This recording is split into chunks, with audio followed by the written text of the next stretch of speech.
और भयानक चेहरा था जिसे चाहकर भी भारत नहीं भूल सकता। इस हमले के बाद से मोदी सरकार लगातार सरहद पार से हुए आतंकी हमले का कूटनीतिक तरीके से जवाब दे रही थी, पर अब भारत सरकार ने तय कर लिया है कि हर बार केवल कूटनीति से काम नहीं चल सकता, लिहाजा आतंकवाद के जड़ को ही उखाड़ फेंक देना चाहिए, जिसके चलते सरकार की हाई लेवल मीटिंग का दौर हो रहा है। इस बीच प्रधानमंत्री नरेंद्र मोदी ने तीनों सेनाओं के प्रमुखों की बैठक ली, जिसमें उन्होंने सेना को सब कुछ खुद से तय करने की खुली छूट दे दी है। नमस्कार, मैं हूं भागीरथ साहू। एशियन न्यूज की खास पेशकश में आपका स्वागत है। 22 अप्रैल 2025 से देश के इतिहास का एक और काला अध्याय, जिसने भारत को बुरी तरह झकझोरा है। देश की अस्मिता और आत्मा पर ऐसा प्रहार है जिसका बदला हर हाल में लेना जरूरी है। आतंकियों और उनके पनाहगारों को जिसका मुंह तोड़ दिया जाना बेहद जरूरी है जवाब। पहलगाम में आतंकियों ने केवल 26 हिंदुओं का कत्ल नहीं किया, बल्कि भारत की उदार नीति को चिढ़ाने का काम किया है। भारत की सहजता पर कुठाराघात किया है और भारत की ताकत को ललकारा है, जिसका जवाब देने के लिए ही मोदी सरकार ने ठाना है आतंकवाद को ही जड़ से मिटाना है।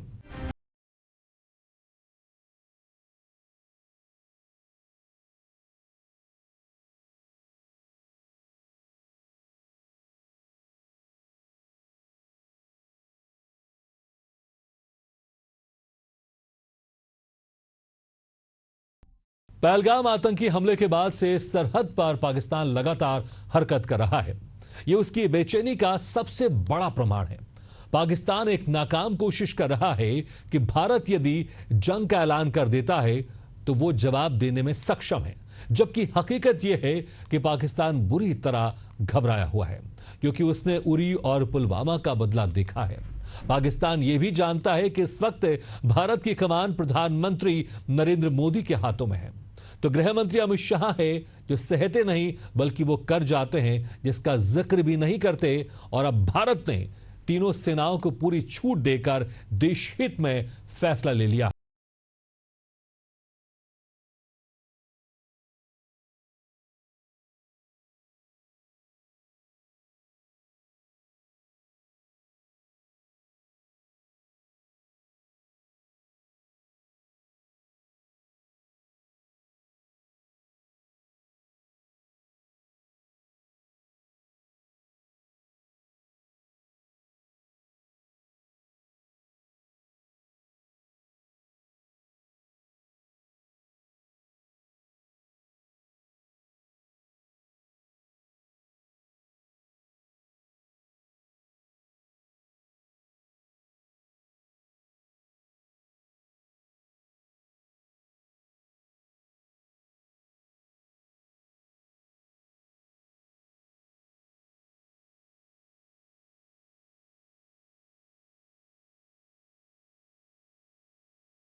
प्रधानमंत्री की अध्यक्षता में हुई इस बैठक का स्वागत और सत्कार करते हैं, जिसमें सेना को खुली आज़ादी है कि वो कब, कहां और किस तरह से प्रहार करे। कांग्रेस के कुछ बड़बोले नेता अपनी भी पार्टी का और देश का भी माहौल खराब करने पर लगे हुए हैं।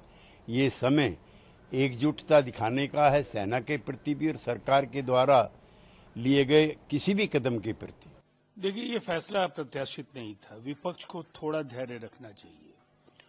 जो ये बेगुनाह लोगों की जानें गई हैं, उनकी शहादतों को हिंदुस्तान भूल नहीं सकता है, और इसीलिए ये सीसीएस की बैठक, बड़े कूटनीतिक निर्णय लिए गए, और उसके बाद पूरी दुनिया ने जो एकजुटता दिखाई है, फिर सीडीएस, एनएसए और army chief, external affairs minister, defence minister, इनको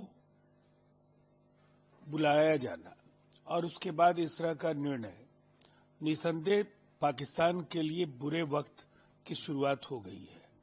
कठिनाइयों का सामना वो पहले से भी कर रहे थे, लेकिन अब जो उन पर होगा उसकी कल्पना भी उन्होंने नहीं की होगी।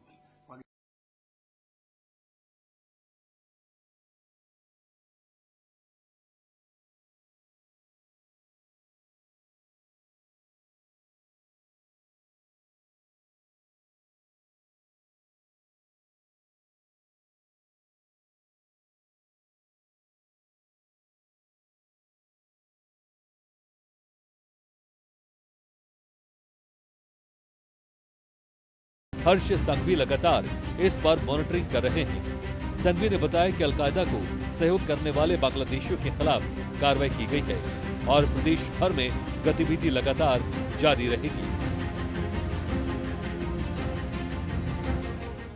हमने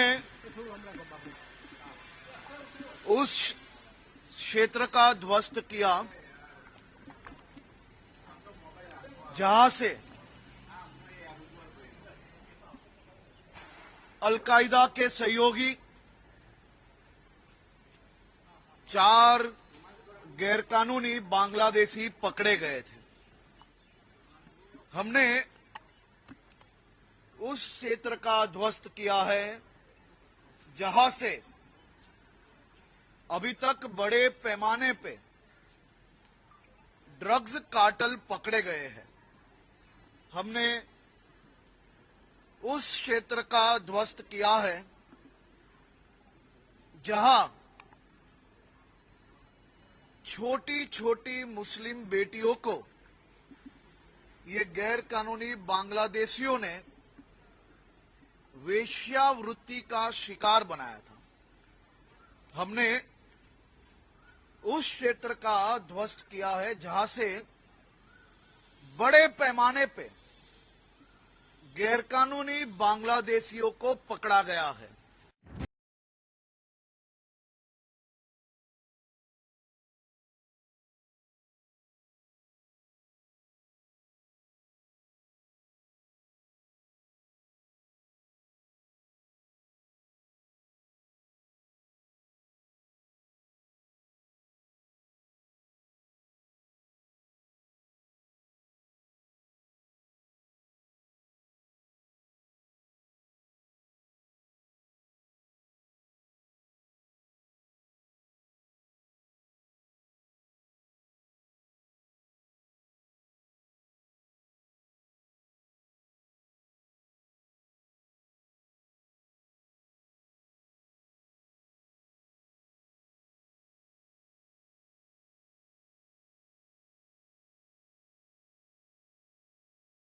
पाकिस्तान के पास मुस्तनद इंटेलिजेंस इतलात हैं कि अगले 24 से 36 घंटों में पहलगाम वाक़े से जुड़े बेबुनियाद और खुद साख्ता इल्ज़ामात को बुनियाद बनाकर भारत पाकिस्तान के खिलाफ फौजी कार्रवाई करने का इरादा रखता है। पाकिस्तान ने विभाजन के बाद से भारत पर बुरी नजर रखी। बंटवारे में पाकिस्तान के हिस्से में गए पंजाब, सिंध में आज भी हिंदुओं के साथ बर्बरता की जाती है। लोकतंत्र के नाम पर दुनिया को धोखे में रखकर पाकिस्तानी आर्मी की हुकूमत चलती है तो आतंकवादी संगठनों को पोषित किया जाता है, जिसका दंश हर बार भारत के खाते में आया है। बात चाहे 26/11 मुंबई हमले की करें, उरी हमले की या फिर पुलवामा की, पाकिस्तान का घिनौना आतंकी चेहरा ही सामने आया है। पहलगाम भी उसी काले अध्याय का हिस्सा बन गया है, जिसके जवाब का इंतजार पूरा भारत कर रहा है।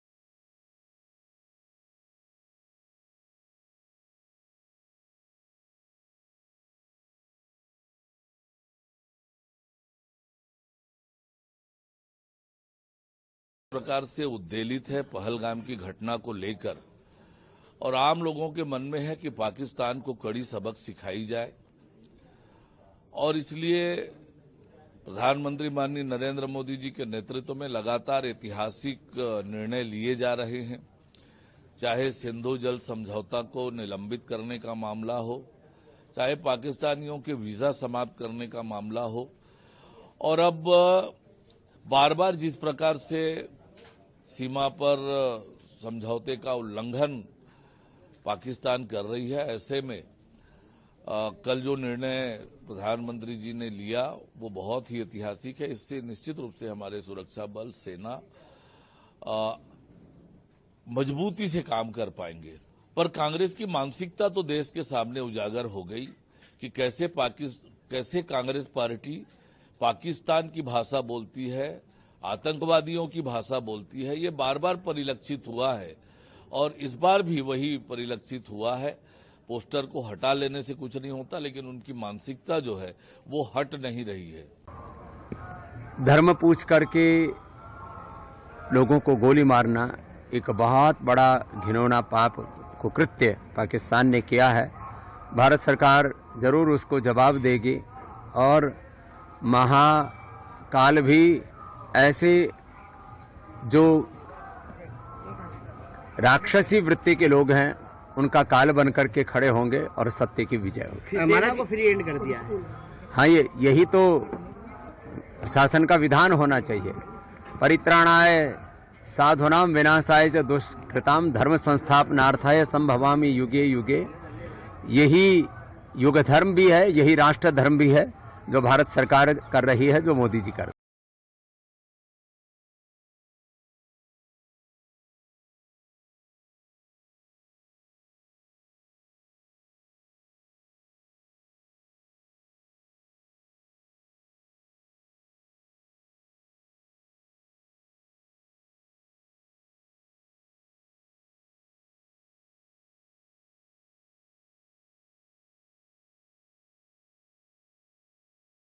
करते हैं तो दूसरे दल के लोग अपनी राजनीतिक चमकाने की कोशिश में अलग ही दिशा में बहते हुए नजर आते हैं।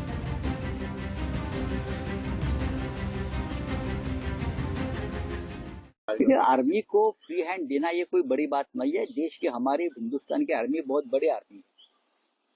अभी कल हमने देखा कि फ्रांस से फिर एक बार राफेल की खरीदी हुई। 60,000 करोड़ का डील हुआ है। कल पाकिस्तान के ऊपर हमला करना है ना, तो राफेल की खरीदी हुई है। पहले से 32 राफेल है और कल 26-27 राफेल की खरीदी हुई है। ये चलता रहेगा। प्रधानमंत्री ने आर्मी को फ्री हैंड दिया है, आर्मी को फ्री हैंड देना ही चाहिए। आर्मी है इसलिए कश्मीर भारत में है। आर्मी को फ्री हैंड तो कश्मीर में भी था ना, फिर भी हमला हुआ है।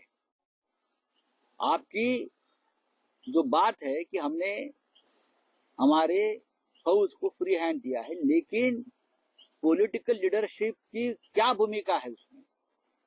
आर्मी के ऊपर छोड़कर आप इस समस्या से अपने आप को झटक नहीं सकते। या ऐसा नहीं है झटक दिया, आप जिम्मेदार है, देश का गृह मंत्रालय जिम्मेदार है। अगर बदला लेना है और असली श्रद्धांजलि देनी है 27 जो मृत हो गए बेचारे इनोसेंट लोग, तो सबसे पहले गृह मंत्रालय के ऊपर कार्रवाई होनी चाहिए। इंटेलिजेंस क्यों फेल हो गया? आप क्या कर रहे थे?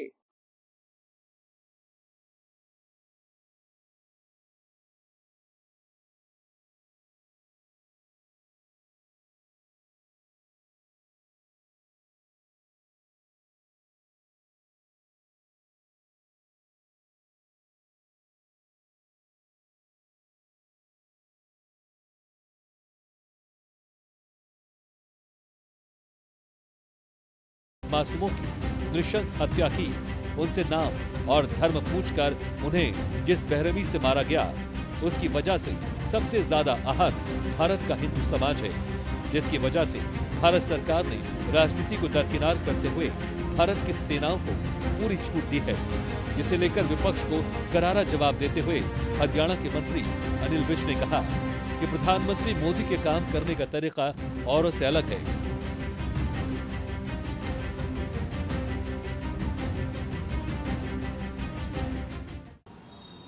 मोदी जी का काम करने का तरीका ही ऐसा है। मोदी जी सब अधिकारियों को अपने विवेक के साथ काम करने का मौका देते हैं। उसी प्रकार से उन्होंने सेना को भी अपने विवेक के साथ कार्रवाई करने का मौका दिया है। और देखना सेना कैसे पाकिस्तान के छक्के छुड़ाती है, ये सारा विश्व देखेगा। साल 2016 के उरी, फिर 2019 के पुलवामा हमले के बाद भारत ने सर्जिकल स्ट्राइक और एयर स्ट्राइक के जरिए पाकिस्तान को करारा जवाब दिया था। लेकिन तब नागरिकता को लेकर भारत ने पाकिस्तान की दुखती रग को नहीं दबाया था। इसे इंसानियत के लिहाज से छूट माना जा सकता है, लेकिन इस बार भारत ने पाकिस्तान को महज सबक सिखाने का फैसला नहीं किया है, बल्कि पाकिस्तान को उसकी औकात दिखाने तक की ठान ली है, जिसके चलते भारत में सालों से मुफ्त की रोटियां तोड़ने वाले अवैध प्रवासियों के साथ ही घुसपैठियों को भी खदेड़ने का सख्त फरमान जारी किया गया है।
तो होगा ही, कैसे नहीं होगा। अगर इस तरह की हरकतें होती रहेगी और कुछ कुछ दिनों बाद आप देखते हैं हर साल 2 साल में एक ऐसा वाकया हो जाता है, तो भी टेंशन नहीं होगा तो क्या होगा, कैसे नहीं होगा। लाख कहते रहे वहाँ का इस्टेब्लिशमेंट कि हमारा कोई ताल्लुक नहीं था, तो इज इट बिलीवेबल ये इस तरह के लोग यहाँ आ सकते हैं और इस तरह से ये कर सकते हैं। और फिर कहाँ चले गए भाई, यहाँ से भाग के जर्मनी तो नहीं निकल गए, जर्मनी से हमारा बॉर्डर मिलता नहीं है, तो ये कहाँ गए।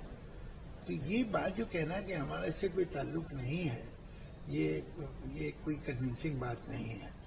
What are they doing, what will you gain by it, क्या मिलेगा उनको, मेरी समझ में नहीं आता है। इस तरह का आप जाके इनोसेंट टूरिस्ट हैं, उनको आप शूट कर रहे हैं पॉइंट ब्लैंक पे, कि इससे क्या, इससे मतलब हासिल क्या है, मेरी समझ में नहीं आया।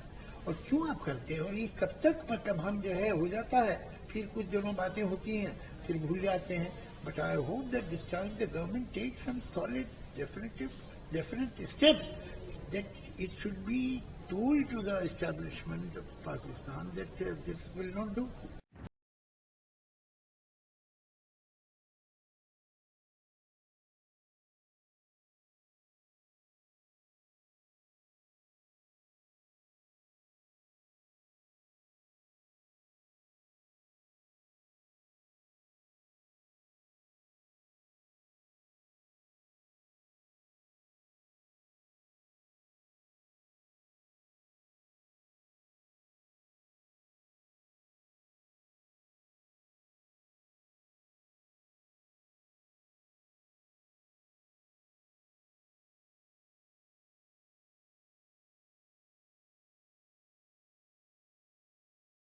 नहीं कर पा रही है कि निशाना किसको बनाए, कांग्रेस पार्टी को बनाए, आतंकवादियों को बनाए या पाकिस्तान को बनाए।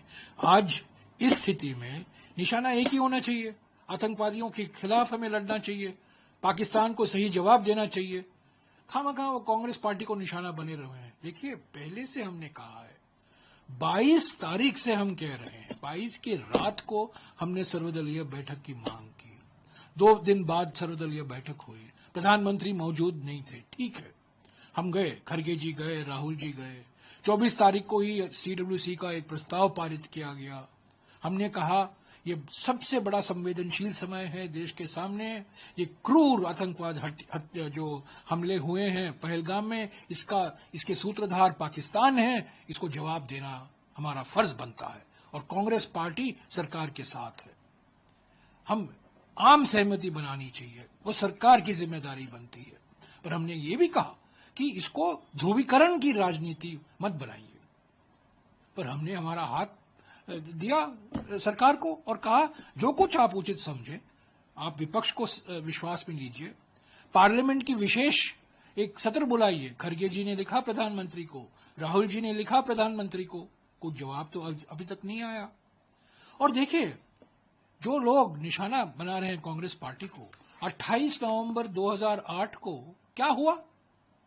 जब आतंकवादी हमले हुए थे मुंबई में 26 नवंबर 2008 में, 2 दिन बाद हमले हो रहे हैं, सुरक्षा बल अपनी कार्रवाई कर रही है, सिक्योरिटी ऑपरेशंस चल रहा है और तत्कालीन गुजरात के मुख्यमंत्री जाते हैं ओबराय होटल के सामने, देश के नाम संदेश देते हैं। ये कभी नहीं हुआ है, कभी नहीं हुआ है, कोई भी ऐसे मुख्यमंत्री नहीं करता। और महाराष्ट्र सरकार ने कहा आप मत आइए, ये गलत समय है, पर गुजरात के मुख्यमंत्री वहां पहुंच गए देश के नाम संदेश देने के लिए 28 नवंबर 2008 को मुंबई में। और उसी दिन सारे अखबारों में बीजेपी की ओर से ये एडवर्टाइजमेंट निकलता है, सारे अखबारों में। ये हिंदुस्तान टाइम्स देखिए और ये देखिए एडवर्टाइजमेंट बीजेपी का, और क्या कहता है? Brutal terror strikes at will, weak government, unwilling and incapable. ये बीजेपी का एडवर्टाइजमेंट 28 नवंबर 2008 को। आतंकवादी हमले हो रहे हैं मुंबई में, सुरक्षा बल अपने काम कर रहे हैं आतंकवादियों के खिलाफ, और गुजरात के मुख्यमंत्री पहुंच जाते हैं मीडिया का सामना ड्रामा करने के लिए। आतंकवाद को पनाह देने का परिणाम क्या होगा? पाकिस्तान को उसकी भाषा में समझाने का प्रण अब भारत ने ले लिया है। भारत की तैयारियों की खबर मात्र से सरहद पर भूचाल मच गया है। बौखलाहट का आलम यह है कि पाकिस्तान हवा में ही बमबारी करने लगा है, जिसका खामियाजा उनके अपने मुल्क के लोग ही भुगत रहे हैं। बहरहाल इंतजार की घड़ी समाप्त होने वाली है। हमारी खास पेशकश में फिलहाल इतना ही। खबरों के लिए बने रहिए एशियन न्यूज के साथ।